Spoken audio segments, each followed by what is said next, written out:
Bonjour, aujourd'hui vidéo de démonstration d'un hôtel IM508 pour la partie diagnostic, donc un hôtel de chez K-First.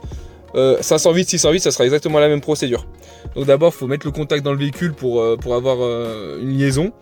Donc là, on va faire une lecture de code défaut parce que parfois il y a un voyant qui s'affiche sur le tableau de bord après une révision. Voilà, donc on va faire une lecture simple avec un effacement de code simple. C'est des codes qui peuvent vous empêcher de faire la programmation de clé de voiture par exemple. Après, s'il y a vraiment un défaut sur une pièce ou sur votre véhicule, s'il y a vraiment un défaut, vous n'allez pas pouvoir l'effacer comme ça, c'est un code qui va revenir. Moi je parle des codes qui peuvent apparaître quelques fois, mais vous n'avez pas vraiment de défaut sur le véhicule, hein.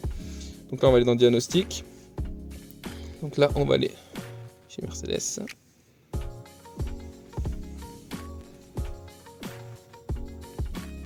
Hop.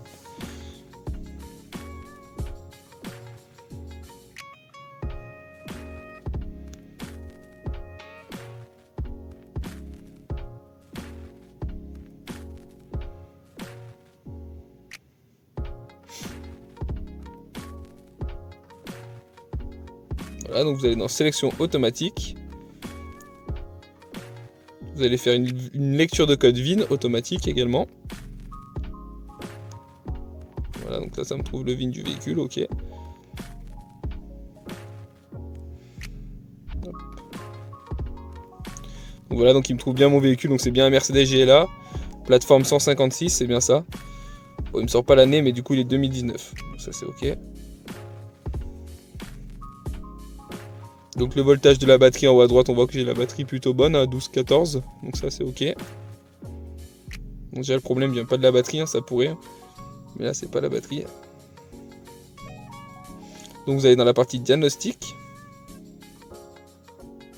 et vous allez faire une, c'est en automatique, vous allez faire une analyse automatique. Donc, voilà, donc là ça va me lancer l'analyse de code défaut.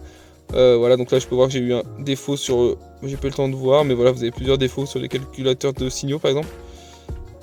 Donc ça c'est des modules, donc je vais faire une suppression et après je referai une lecture, voir ce qui est en défaut ou pas quoi.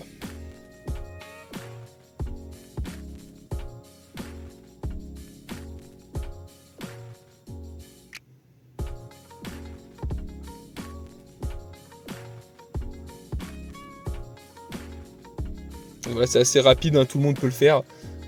Ça c'est une analyse de premier niveau, c'est pas très poussé. Après quand vous avez des codes défauts, vous pouvez cliquer sur la petite flèche à côté, ça vous fait les détails. Ça c'est plutôt pour les mécaniciens auto, mais par exemple si je vais dans là par exemple j'ai un problème sur le combiné d'instruments, si je veux voir le détail, je clique sur la petite flèche et je vais arriver dans un sous-menu. Et là j'aurai plusieurs options, hein.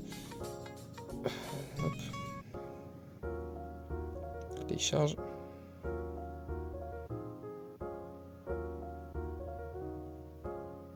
Si ça veut bien. Et vous arrivez dans un sous-menu avec plus de détails, etc. Les codes défauts en détail. Voilà. Voilà, je peux faire des tests actifs, une lecture de défauts plus approfondie, des données en temps réel si vous avez le moteur qui tourne pour les températures, ce genre de choses. Mais nous on va s'arrêter au premier niveau, donc je vais revenir en arrière. Je vais supprimer les codes défauts en rapide effacement. Et après je referai une autre lecture dans un deuxième temps, voir ce qui est réapparu ou pas. Les choses qui vont réapparaître, c'est là où j'aurai vraiment des défauts. Si plus rien n'apparaît, c'est que ça sera ok et ça sera terminé. Voilà. Donc là je peux sortir. Je sauvegarde, je refais une deuxième lecture et je vais voir ce qui est resté ou pas. Donc je refais mon scan automatique et peut-être qu'il n'y aura plus rien qui va apparaître. S'il y a des choses qui réapparaissent dans la liste sans défaut, bah là il faudra à ce moment-là contrôler, ou si vous avez la possibilité de le faire vous-même. Donc là j'ai bien un défaut, on a vu j'ai bien des défauts, donc là j'ai quand même des défauts sur le véhicule, donc il faudra que je regarde en mode approfondi ou alors aller voir un garage.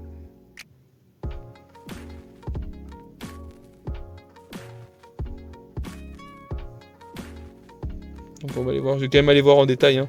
Je vais vous montrer ce que c'est. En fait ça peut être important, ça c'est ce que je disais dans une autre vidéo également. Si vous avez des codes défauts qui peuvent apparaître, je sais pas, un changement de batterie sur une Volkswagen, enfin une Golf 7 par exemple, vous allez avoir plein de codes défauts apparaître alors que vous n'avez pas de défaut. Bah, si vous les supprimez pas avant la programmation, vous n'allez pas pouvoir précoder votre clé. Donc des fois ça peut servir pour la partie auto.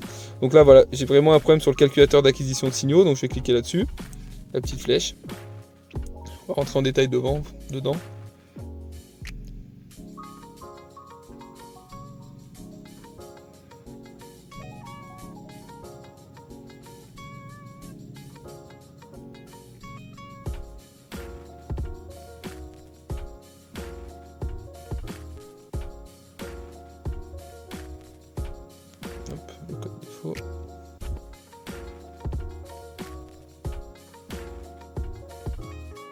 Voilà.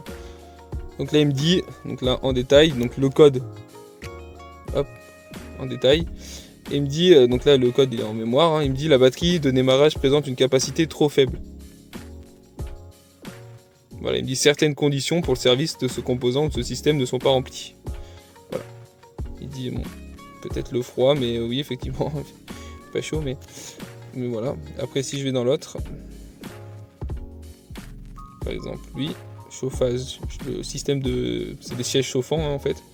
Si je clique là-dessus, qu'est-ce qu'il me raconte ?